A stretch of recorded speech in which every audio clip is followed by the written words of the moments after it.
पुस्तकालय में पुराने कागजों, नमी और किसी दबे-दबे डर की मिली-जुली गंध फैली हुई थी। वो गंध जो अब मेरे लिए उतनी ही जानी-पहचानी थी, जितनी अपनी परछाई।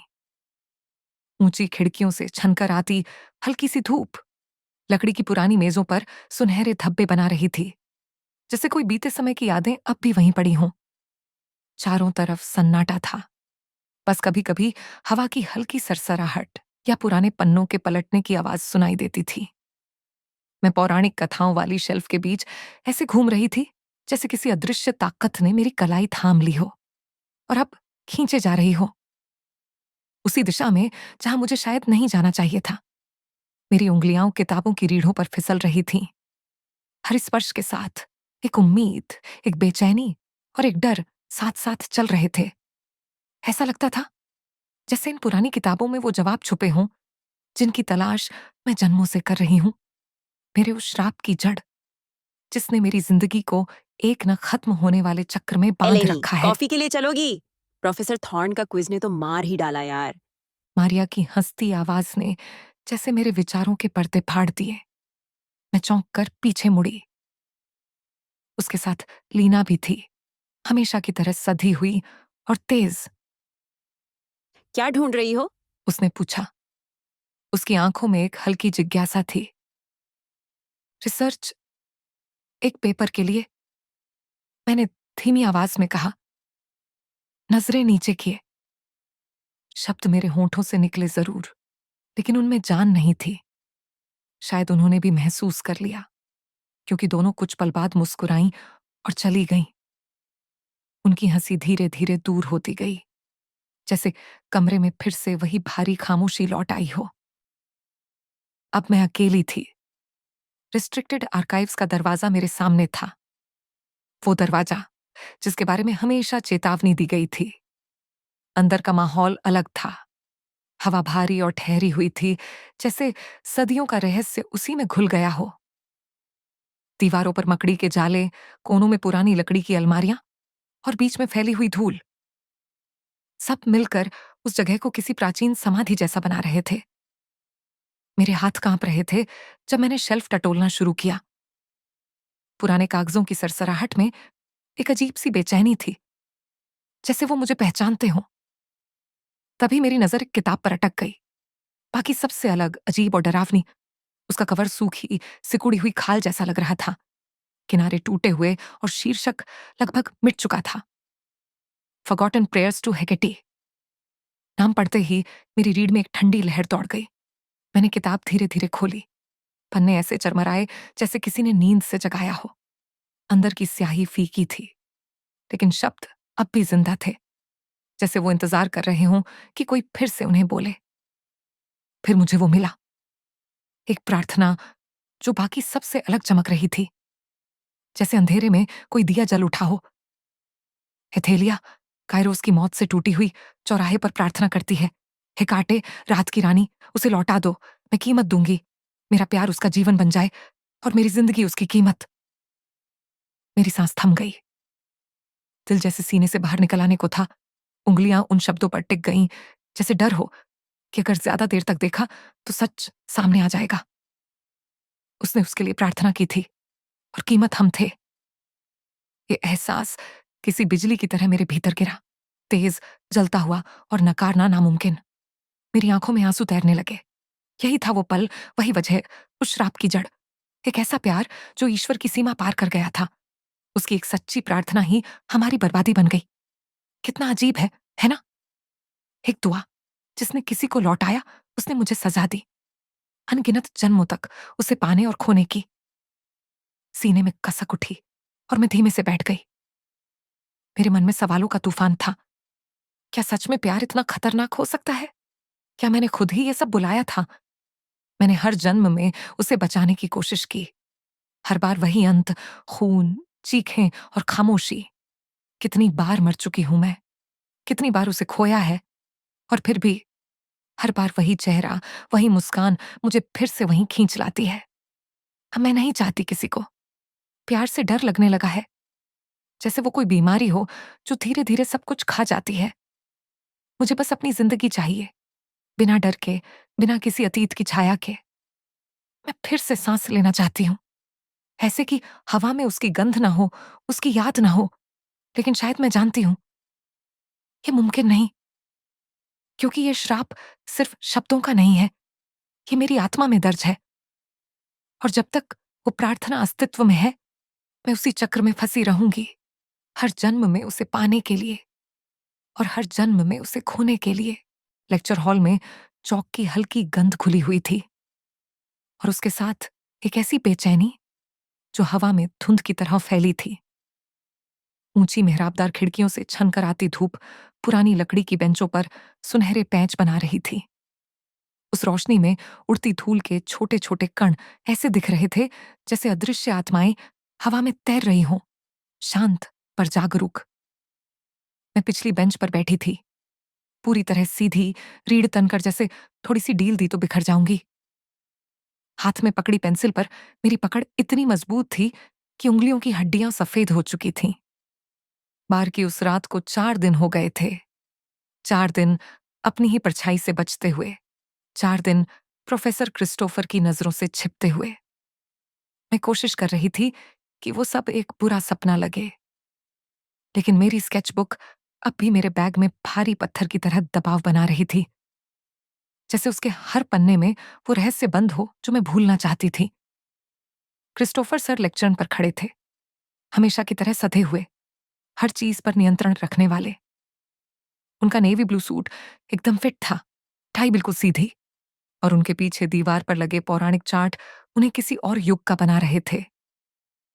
चेहरा शांत था, पर आंखों के नीचे हल्की थकान की लकीरें थीं, जैसे किसी ने उनकी नींद चुरा ली हो। जब उन्होंने बोर्ड पर चौक से लिखा तो उनके हाथ में जरा सी वाइब्रेशन थी, जो शायद सिर्फ मैंने देखी। ओदिन का बलिदान, सच या कल्पना? उनकी लिखावट बड़ी, साफ और सधी हुई थी। कुछ सेकंड बाद वे धीरे से मुड़े। सैकड़ों आंखें उनकी ओर देख रही थीं, किसी में जिज्ञासा, किसी में डर, और कुछ में वो खामोश इज्जत जो किसी रहस्य को पहचान लेती है। ओडिन ने यग्द्रसिल पर 9 रातों तक खुद को लटकाए रखा। उनकी आवाज गूंज उठी, गहरी, स्थिर और अजीब तरीके से सम्मोहित करने वाली। अपने ही भाले से घायल होकर रणों का ज्ञान पाने के लिए एक देवता जिसने खुद का बलिदान दिया, शक्ति के लिए, जवाबों के लिए। उन्होंने थोड़ी देर ठहर कर हॉल की पिछली पंक्तियों की ओर देखा। मैंने नजरें झुका लीं, लेकिन उनकी आंखें मुझे ढूंढ चुकी थीं। हमारी नजरें मिलीं, बस कुछ सेकंड के लिए, और उस पल में मेरी सांस अटक गई। वो नजरिया ठंडा नहीं था, पर उसमें कुछ ऐसा था जो सीधा भीतर उतर जाता है। अधूरा डर और अधूरा प्यार, दोनों का अजीब मिश्रण। कुछ कथाओं में कहा गया है उन्होंने धीरे से कहा, कि ओडिन ने अपनी एक आंख ताकत बदले दी थी। वो ठहराव जानबूझकर था, जैसे हर शब्द के बाद हवा और भारी हो रही थी। फिर उन्होंने सीधा मेरी ओर देखा। तुम सच्चाई के लिए क्या कुर्बान करोगी? वो सवाल सीने के पार उतर गया। क्लासरूम की आवाजें एक पल को गायब हो गईं। सिर्फ मेरा दिल धड़क रहा था, जोर से, बेकाबू होकर। सब कुछ, मैंने मन ही मन जवाब दिया। मैं सब कुछ दे चुकी हूं, 6 बार। अपनी हर जिंदगी, हर सांस, हर वो इंसान जिससे प्यार किया, और हर बार वही अंत, खून, खोना और पुनर्जन्म। कागज बंटने लगे। शब्दों की सरसराहट हवा में गूंज रही थी, जैसे समय का कोई मंत्र पढ़ा जा रहा हो। मैंने शीट उठाई, गहरी सांस ली और लिखना शुरू किया, इतनी तेजी से जैसे कोई अदृश्य ताकत मेरे हाथ चला रही हो। प्रश्न 5। हॉर्डिन के बलिदान की तुलना अथेलिया और कायरोस के मिथक से करो। अथेलिया ने क्या कुर्बान किया? पेंसिल अपनी मर्जी से चलने लगी। उसने अपना भविष्य कुर्बान कर दिया। उसने हेकेट से कायरोस को वापस लाने की प्रार्थना की, बिना यह जाने कि कीमत उनकी शाश्वत जुदाई होगी।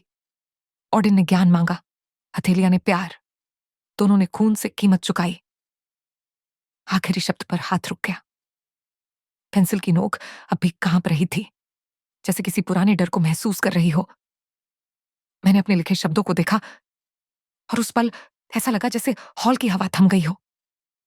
क्रिस्टोफर सर वहीं खड़े थे, लेकिन अब उनकी आंखों में कुछ और था, एक पहचान, एक समझ और शायद वही सवाल जो मैं खुद से भागते हुए पूछती आई थी। मैंने आंखें बंद कर लीं। एक और जन्म, एक और बलिदान, वही श्राप, वही चक्र जो कभी टूटता नहीं। और कहीं न कहीं वो अब भी मेरा पीछा कर रहा था। हर क्लास, हर सांस और हर बार उसी निगाह में लौट आता था, मुझे याद दिलाने कि श्राप हमेशा देख रहा है और हमेशा अपना कर्ज वसूल करता है। मेरा ऑफिस एक अजीब सी जगह था, जैसे अव्यवस्था और अनुशासन के बीच कोई पुराना झगड़ा चल रहा हो। चारों तरफ किताबों के ढेर थे, दीवारों तक पसरे हुए मिथक, मनोविज्ञान, प्राचीन धर्म और ऐसी ढेरों चीजें जिनका कोई सिरा कभी नहीं मिलता। बाहर से ये जगह किसी बुद्धिजीवी का स्वर्ग लग सकती थी, लेकिन मेरे लिए ये एक कैद खाना थी, जहां हर किताब मुझे याद दिलाती थी कि जवाब अब भी कहीं छिपे हुए हैं। हवा में पुरानी स्याही, ठंडी कॉफी और बेचैनी की गंध मिली हुई थी। मेरी टेबल पर कई कॉफी कप पड़े थे, कुछ आधे भरे, कुछ खाली, जैसे हर एक में मेरे किसी असफल प्रयास का निशान रह गया हो। हर कप एक रात की गवाही देता था जब मैं सोचता था, शायद आज समझ जाऊं, और फिर नहीं समझ पाता। स्टूडेंट्स आते जाते रहते थे, वही सवाल, वही शोर। सर, असाइनमेंट की डेडलाइन थोड़ी बढ़ सकती है? सर, आपका ऑर्डिन वाला लेक्चर कमाल का था। मिथक और आत्म बलिदान पर कुछ किताबें बता देंगे? मैं मुस्कुराता, सिर हिलाता, वही पेशेवर टोन में जवाब देता। लेकिन सच ये था कि मेरी आधी सुनने की ताकत अब उस हैकेट्स बैरगेन वाली किताब ने छीन ली थी। वो किताब मेरे ऑफिस के कोने में कांच के बक्से में बंद थी, लेकिन हर बार उसकी ओर देखता तो लगता जैसे वो मुझे देख रही हो। जब भी मैं उसे छूता, उसका कवर हल्का गर्म महसूस होता, जैसे किसी जिंदा चीज की त्वचा। अथेलिया की प्रार्थना, एलेनी के शब्द, हर जीवन में मौत। क्या यह सब बस कहानी है, या फिर कुछ ऐसा जो इतिहास की तहों में सचमुच दबा हुआ है? मैं खुद को बार बार समझाता था, ये सब मन का खेल है। वो लड़की ट्रॉमा से गुजरी है, बस। उसकी स्केचबुक, वो डार्क ड्राइंग्स, वो बेचैनी, सब मनोवैज्ञानिक पैटर्न्स हैं। लेकिन जैसे ही मैं ये सोचता, मेरे जहन में उसकी आंखों की छवि लौट आती। वो आंखें, इतनी पुरानी, इतनी गहरी कि लगता था उनमें सदियों की यादें कैद हैं, जैसे वो सब पहले भी देख चुकी हूं, जैसे वो सब पहले भी झेल चुकी हूं। मैंने गहरी सांस ली और लैपटॉप की स्क्रीन पर नजर डाली। टैब्स अब भी खुले थे।